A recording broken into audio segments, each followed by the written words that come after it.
பதில் இல்லையே. ஆடும் ஆணையும்னா வெறுமனே ஒரு ஆடு யானையுமே கும்பிடுமா? சரி இருங்க. ஆடும் ஆணையும்னா ஆடும் ஆணையும் சேர்ந்து வணங்குற தலம் கிடையாது.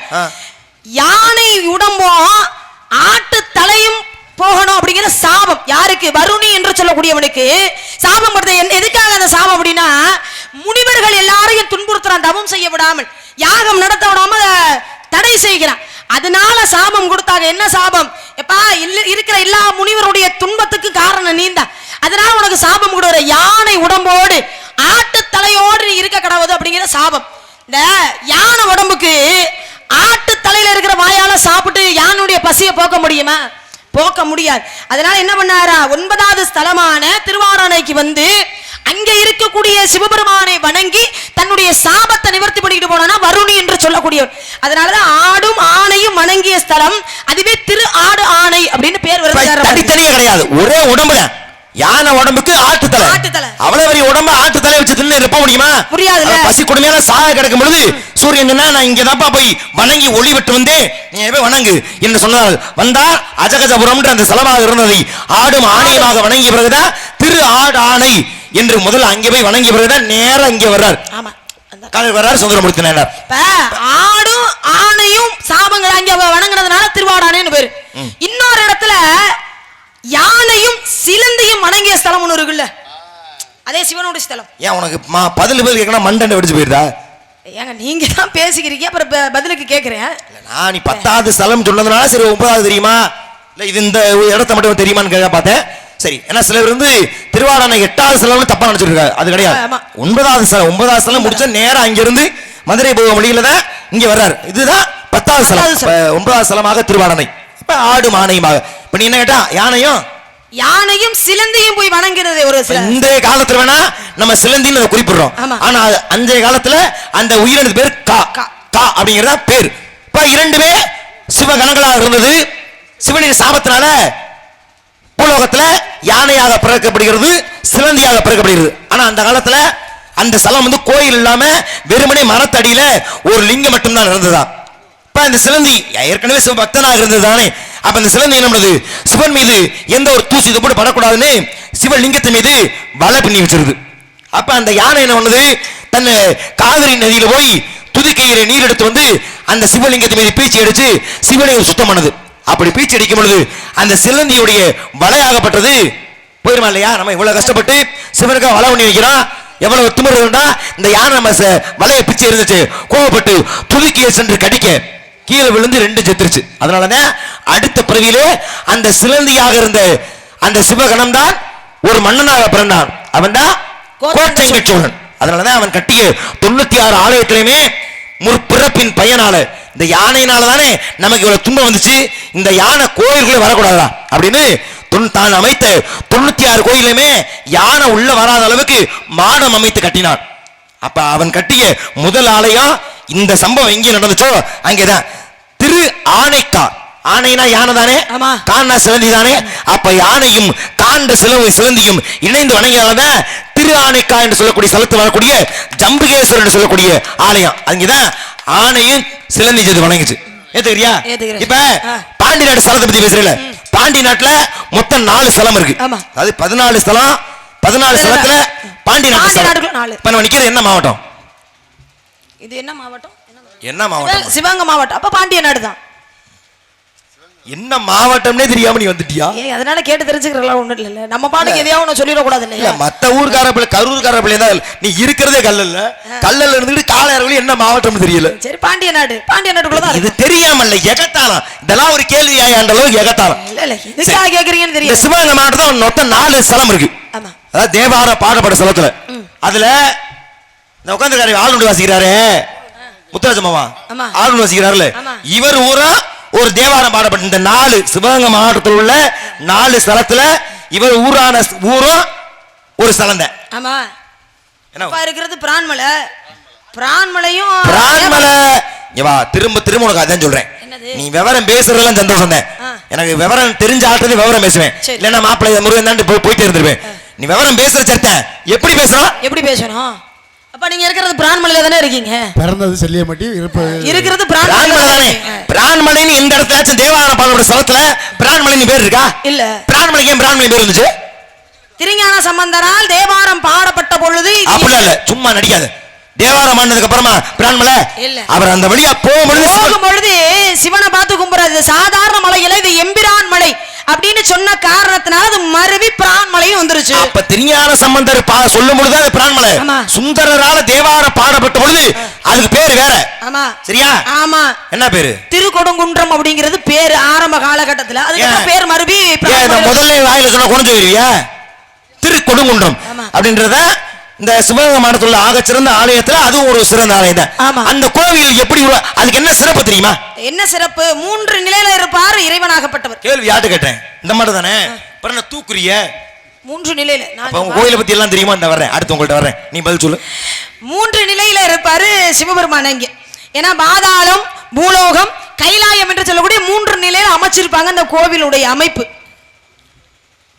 சிறப்பு 3 தலங்கள்ல. ஆமா, திருக்கோஷ்டியூர் போனேன்னா 4 தலங்கள்ல நின்ற கிடந்த அமர்ந்த எழுந்தன்னு 4 தலங்கள்ல திருக்கோஷ்டியூர் இருக்கும். ஆனா பிரான்மலையில வந்து பாதாளம், பூலோகம், கைலாயம் என்று சொல்லி அப்படி அமைச்சிருப்பாங்க. பாதாளத்துல என்ன பேர்ல இருக்காரு? திருக்கொடுங்குன்றம் அப்படிங்கிற பேர். திருக்கொடுங்குன்றநாதர் அப்படிங்கிற பேரோட அங்க இருக்கிறார்.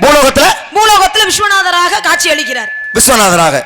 கைலாயத்துல மங்கை பாகனாக திருமண கோலத்தோட நமக்கு காட்சி கொடுக்கிறார். ஒரு கோயிலை பத்தி பேசிட்டோமா? சரி, கொஞ்சம் நீ விளைக்க. இந்த கொடுங்குன்றநாதர் சொல்றோம்ல, அந்த கொடுங்குன்ற இப்ப சொர்ணகாளீஸ்வரருக்கு சொர்ணவள்ளி தாயார் இருக்காங்க, சோமேஸ்வரருக்கு மீனாட்சி இருக்காங்கல்ல, கொடுங்குன்றநாதருக்கு ஒரு பொண்டாட்டி இருக்காங்கல்ல, பேர் என்ன? அந்த ஒரு தானே நீங்க. அப்புறம் எடுத்து என்ன கொடுக்குறீங்க? நொறுக்கிடுவேன், நொறுக்கி இருக்கிற கடுப்புல. கேளு, இந்த ஆத்தாலையா இந்த ஆத்த வாய திறக்க மாட்டாங்களா? சரி சொல்லுங்க, கேளுங்க. 3 நிலைகள்ல இருக்காரு, 3ல ஒவ்வொருக்கும் ஒவ்வொரு இடம் உண்டு. இப்ப ஒரு சிவன் கோயிலுக்கு நீ போனீங்கன்னா என்னென்ன இருக்கும் பொதுவா? சிவன் கோயிலுக்கா? சிவன் கோயிலுக்கு போனோம்னா என்ன இருக்கு? சிவலிங்கம் இருக்கும், பலிபீடம் இருக்கும், கொடிமரம் இருக்கும், நந்தி பகவான் இருப்பாரு, நவக்கிரகம் இருக்கும், சண்டிகேஸ்வரர் இருப்பாரு, வில்வ மரம் இருக்கும். இதெல்லாம் இருந்தா அது சிவன் கோவில். இது இல்லாத கோயில் ஆவுடையார் கோவில். நான் அந்த இடத்துக்கு போல. எல்லாம் இருக்கு, பலிபீடம் இருக்கு, கொடிமரம் இருக்கு, துர்க்க, சண்டிகேஸ்வரர் எல்லாம் இருக்கு. ஆனா திருக்கொடுங்குன்றம் பிரான்மலை பேசுறதியா, அங்க நந்தி இருக்கா? நந்தி கிடையாது. இல்ல இல்ல, ஒரு சிவாலயம் நந்தி முக்கியமா இருக்கணும்ல. ஆமா, இருக்கணும்ல. இருக்கணும்னு தெரியுமே, ஆனா பிரான்மலையில கிடையாது.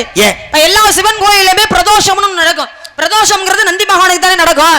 ஆனா 2 இடத்துல மட்டும் தான் பிரதோஷம் கிடையாது. ஒன்னு ஆவுடையார் கோவில்ல கிடையாது பிரதோஷம், இன்னொன்னு வந்து இங்க பிரான்மலையில பிரதோஷம்ங்கிறது கிடையாது. நந்தி அங்க இல்ல. ஆமா, கிடையாது. ஏன் அப்படின்னா இப்ப ஆவுடையார்ல எதுவும் இல்ல, அது பஞ்சாயத்தே இல்ல. ஆமா, சிவலிங்கம் இல்ல, எல்லாமே இருக்கு, இல்ல கொடிமரம் இல்ல. ஆனா இங்க சிவலிங்கம் இருக்கு, கொடிமரம் இருக்கு, துர்க்கா இருக்கு, சண்டிகேஸ்வரர் இருக்கு, நந்தி மட்டும் இல்ல. நந்தி மட்டும் கிடையாது. ஏன் இல்ல அப்படின்னா அவர் இருந்த இடம் வேற இடத்துல இருந்தார். என்ன காரணம் அப்படின்னா சிவனுக்கு பார்வதிக்கு திருமணம் நடக்க போகுது. சாதாரண திருமணம்னாலே கூட்டம் கூட, இதுல சிவனுக்கு பார்வதிக்கும் திருமணம்னா சும்மா இருப்பாங்களா? தேவர்கள் மூவர்கள் எல்லாரும் திருமணத்தை காண போயிட்டாங்க. எங்க? தென் திசைக்கு போயிட்டாங்க. தென் திசைக்கு போனோடனே மன்னிக்கிறோம், வடதிசைக்கு போயிட்டாங்க. இல்ல, வடதிசைக்கு போனாங்க யாரு? தேவர்கள் முனிவர்களா? இல்ல என்ன எப்படிங்க? இல்லம்மா, தென் திசைக்கு போனாலும் வடதிசைக்கு போனாங்களாமா? தென் திசைக்கு. அப்ப வடதிசைக்கு யார் போனா? வடதிசைக்கு அகத்திய முனிவராகப்பட்டவர் போறாரு. வடதிசைக்கு அகத்தியர் போனாரா? இந்த என்னைய நீ கிறுக்கனாக்காத, நானே பல பேருக்கு கிறுக்க கொடுக்க வச்சிருக்கேன். கவனமா இருக்கீங்களா? வடக்கு நோக்கியா உலக சமநிலைப்படுத்துறது வடக்கு நோக்கி அகத்தியர் போனார். உலக அதனால தென்னாடுடைய சிவனையே போற்றினார். வடப்பகுதியில இருந்து தென் திசைக்கு வந்தார் சிவபெருமான். அப்ப வடதிசையில வந்து திருமணம் நடக்குது, திருமணத்துக்கு எல்லாரும் போயிட்டாங்க. அப்ப தென் திசை உயர்ந்துருமா இல்லையா? வடதிசை தாழ்ந்துட்டா. அப்ப என்ன பண்ணாரு? அகத்திய முனிவர் அனுப்புறாரு சிவபெருமான். என்ன சொல்றாரு? அப்பா, தென் திசை தாழ்ந்துருச்சு, வடதிசை தாழ்ந்துருச்சு, தென் திசை உயர்ந்துருச்சு, உலகத்தை சமநிலைப்படுத்துறதுக்கு நீ தான் போகணும் அப்படிங்கிறார். அப்பதான் அகத்தியர் கேட்கிறார், யா உங்களுடைய திருமணத்தை பாக்குறதுக்கு இங்க எல்லாரும் கூடி இருக்கிறாங்க, என்னைய மட்டும் தனியா போக சொன்னா அப்ப உங்க திருமணத்தை பாக்கணுங்கிற ஆசை எனக்கு வராதா அப்படின்னு கேக்குறார்.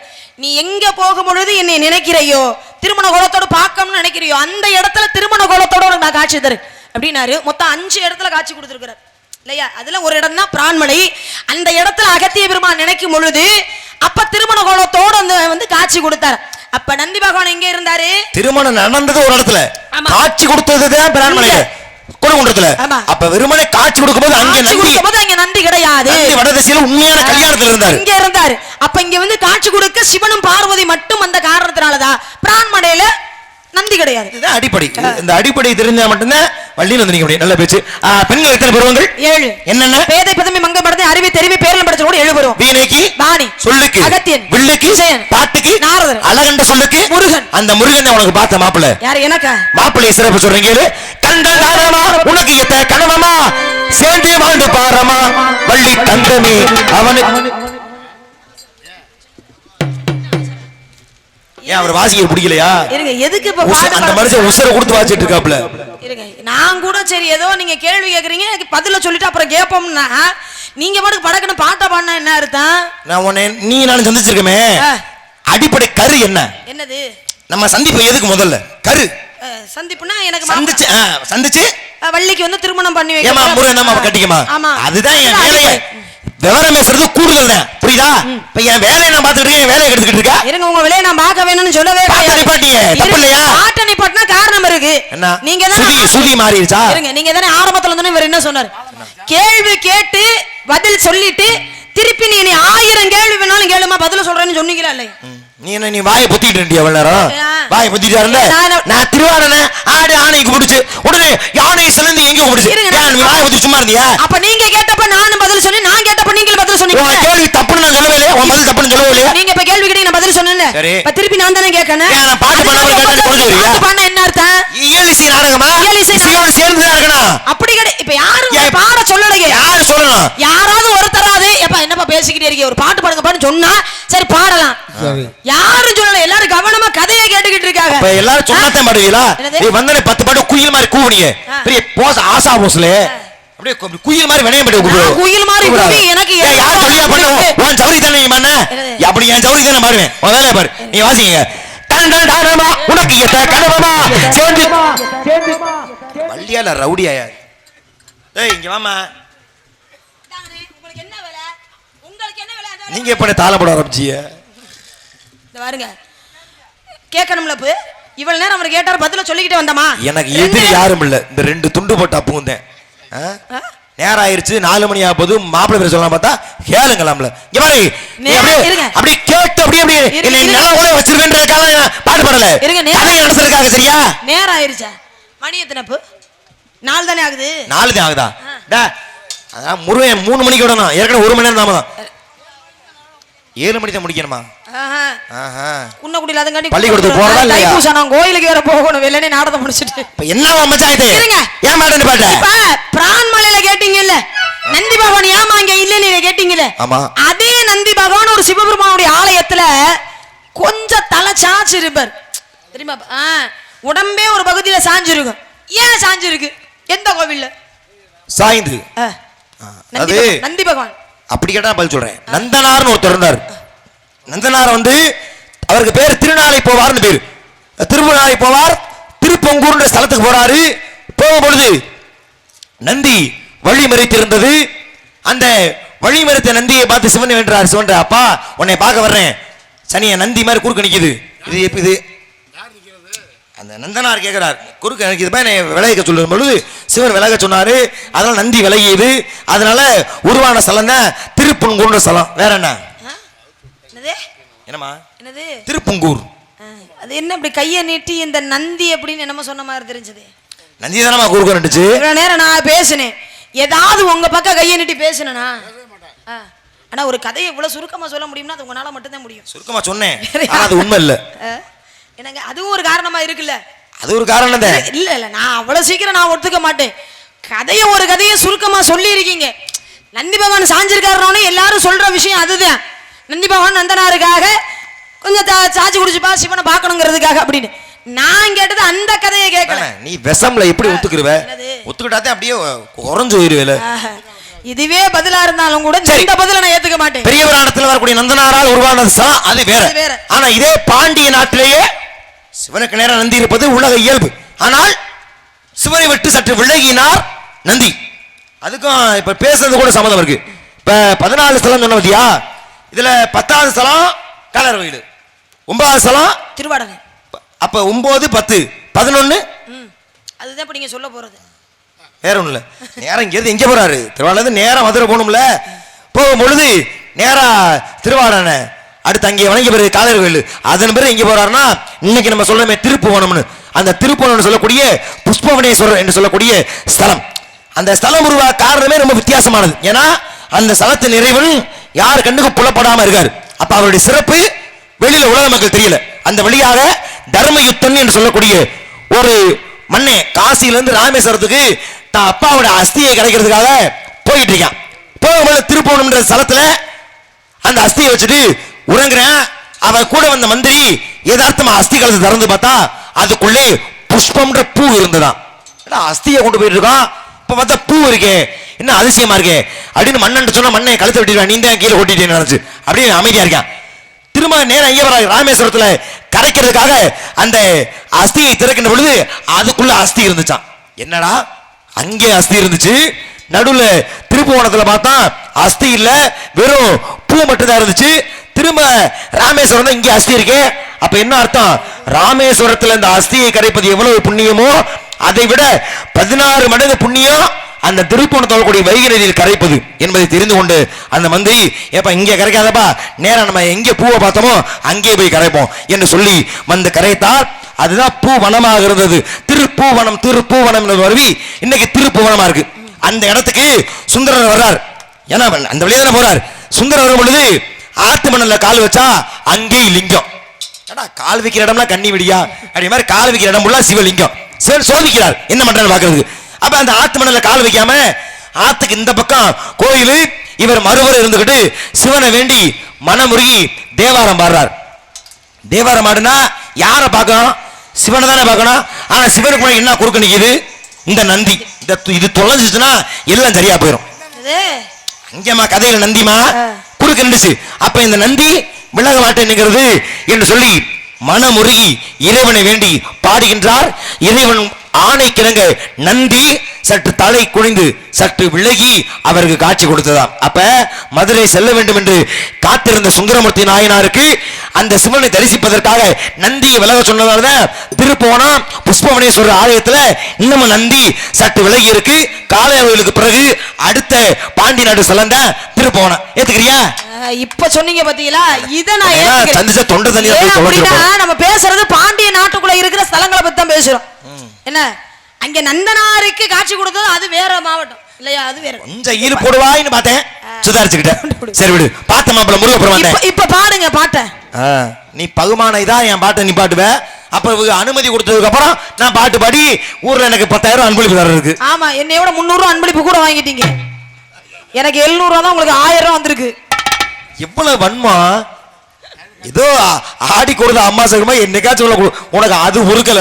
சரி விடு, பார்த்த மாப்பிள்ள முருகப்பெருமான் கட்டிக்கிறியா? கட்ட மாட்டேன், தயவு செஞ்சு கட்டாத. அவர் அமைதியான ஆளியா மாப்பிள்ள.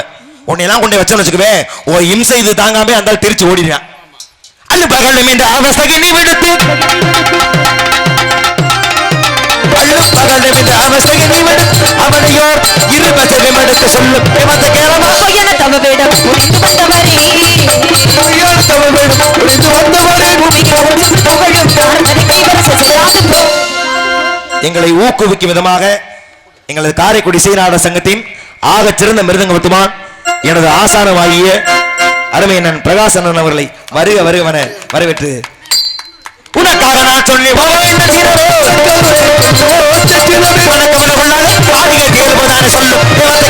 எனக்கு பறிந்து கொண்டு இசைக்க வந்தது போதும், எனக்கு பறிந்து கொண்டு இசைக்க வந்தது போதும், திருப்பத்தில் வரமில்லை மேதினையில் சொந்தம் அடைமை வரமான சொல்லும் குட்டி கொடுப்பதுங்கள்